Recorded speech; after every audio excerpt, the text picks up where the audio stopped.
यह संग्रह धीरे धीरे लगभग 30 वर्ष में पूर्ण हुआ है और यह सफ़र शुरू हुआ था वर्ष 1995 में, जब मेरी नियुक्ति भारतीय रेलवे में बोरीवली रेलवे स्टेशन पर हुई।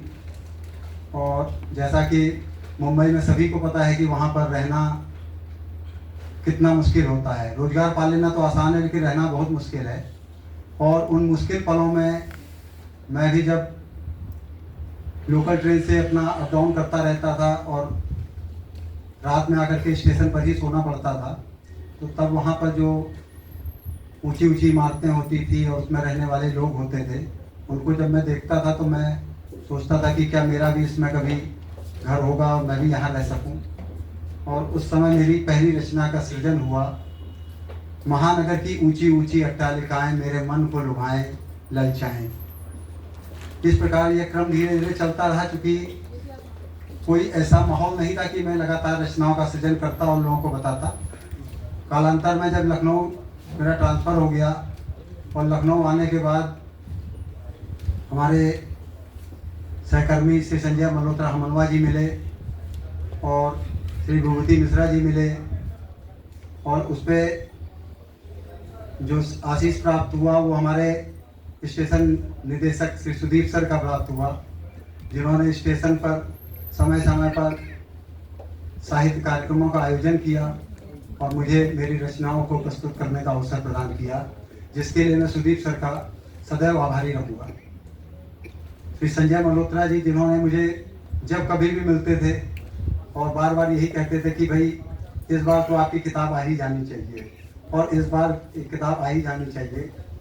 यह एक मेरा उत्साहवर्धन भी होता था और एक दबाव भी होता था कि किस तरह से किताब निकालें और क्या किया जाए। धीरे धीरे इसने एक पुस्तिका काव्य रचना का एक संग्रह बन गया। और जहाँ तक प्रश्न है मेरी काव्य रचनाओं के संकलित होने का और उनके तैयार होने का, तो इसके लिए मैं सर्वप्रथम तो अपनी धर्मपत्नी का आभारी हूँ, क्योंकि वो केवल खुशनुमा माहौल ही नहीं देती थी, खुशनुमा माहौल तनाव भी देती थी, और जैसा माहौल देती थी वैसी रचनाएं लिखी जाती थी। अगर माहौल खुशनुमा होता था तो मेरी रचना निकलती थी कि जीवन का श्रृंगार तुम ही हो, सांसों का आधार तुम ही हो, मेरे हर दिल की धड़कन में रखती बस प्रिय अधिकार तुम ही हो।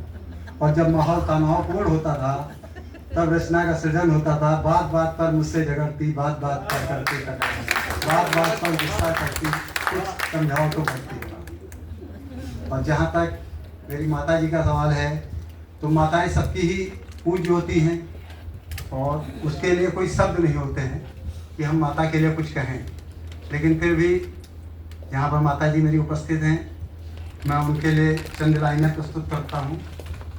वो रचनाएं न केवल माता जी के लिए हैं बल्कि समस्त माताओं के लिए हैं। प्रभु नाम को करती सार्थक, प्रभु नाम को करती सार्थक, तू है उसका रूप साकार। प्रभु नाम को करती सार्थक, तू है उसका रूप साकार, समय परिस्थिति के अनुरूप देती तू स्वयं को आकार। क्योंकि मैंने माता जी को देखा है विषम परिस्थितियों में किस तरीके से इन्होंने, क्योंकि पहले के समय में इतना हम लोग के पास या पिताजी के पास पैसा नहीं होता था कि हम लोग बहुत संपन्नतापूर्वक अपना जीवन यापन कर सकते, और शायद आज पिताजी होते तो इस परिदृश्य को देख करके अत्यंत ही। तू है दुर्गा तू है मरियम, तू है दुर्गा तू है मरियम, तू सब धर्मों का आधार। तू है दुर्गा तू है मरियम, तू सब धर्मों का आधार, तू है माँ साक्षात प्रभु, तू है माँ साक्षात प्रभु, नहीं है तू कोई निरंकार।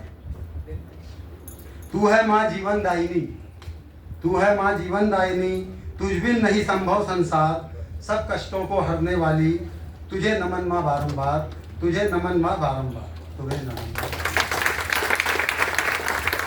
जैसा कि आप सभी को याद है कि आज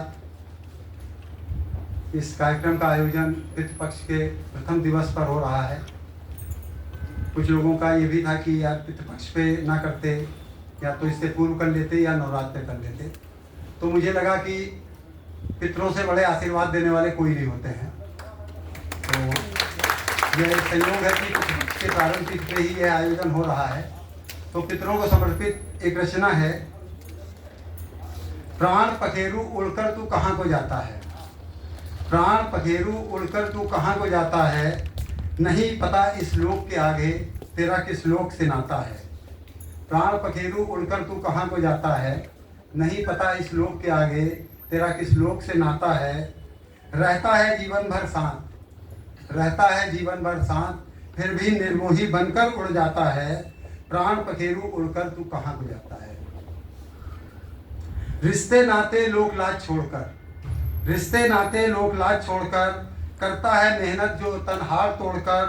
तेरी खातिर जो जीवन भर लहू बहाता है, तेरी खातिर जो जीवन भर लहू बहाता है, एक बार ना मुड़कर देखता उसे विलुप्त हो जाता है।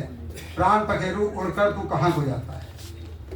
कहते हैं पितर रूप में, कहते हैं पितर रूप में तू कौवा बनकर आता है, कहते हैं पितर रूप में तू कौवा बनकर आता है। घर आंगन में आकर पूरी खीर तू खाता है। कौवा भी अब विलुप्त हो गया, कौवा भी अब विलुप्त हो गया, अब मेरा सुना आता है। सच बतला दे प्राण पखेरु तू उड़कर कहाँ को जाता है, सच बतला दे प्राण पखेरु तू उड़कर कहाँ को जाता है। सच बतला दे। अंत में मैं एक रचना और प्रस्तुत करने की इजाज़त चाहूँगा, और यह रचना संपूर्ण नारी समाज को समर्पित है कि किस तरीके से वो संघर्ष करती है और अपने परिवार का पालन पोषण करती है। धीरे से धीरे से खोल किवाड़, धीरे से खोल किवाड़, वो निकली बिनने को कबाड़। धीरे से खोल किवाड़, वो निकली बिनने को कबाड़, लोक लाज के भय से लेकर घूंघट किया। धीरे से खोल किवाड़, वो निकली बिनने को कबाड़, लोक लाज के भय से लेकर घूंघट की आड़। रात अंधेरे बचते बचाकर, रात अंधेरे बचते बचाकर, दूध मुँह को छाती से लगाकर, पेट की आग बुझाने को वो निकली बिनने को कबाड़। ताने देता उसे जो समाज, ताने देता उसे जो समाज, दाने दाने को थी जहाँ मोहताज, आज अबला से सबला बनकर वो निकली बिनने को कबाड़, वो निकली बिनने को कबाड़। देख के उसका उधड़ा तन, देख के उसका उधड़ा तन, प्रफुल्लित होता था जिस समाज का मन, होकर विमुख उससे वो आज, वो निकली बिनने को कबाड़, वो निकली बिनने को कबाड़, वो निकली बिनने को कबाड़। धन्यवाद। एक बार आप सभी का आभार, वंदन, अभिनंदन कि आप लोगों ने इस कार्यक्रम में उपस्थित होकर न केवल मेरा मान बढ़ाया बल्कि इस सभा का मान बढ़ाया और मेरे परिजनों का मान बढ़ाया कि आज मैं इस रचना का विमोचन करने के लिए यहाँ पे उपस्थित हूँ।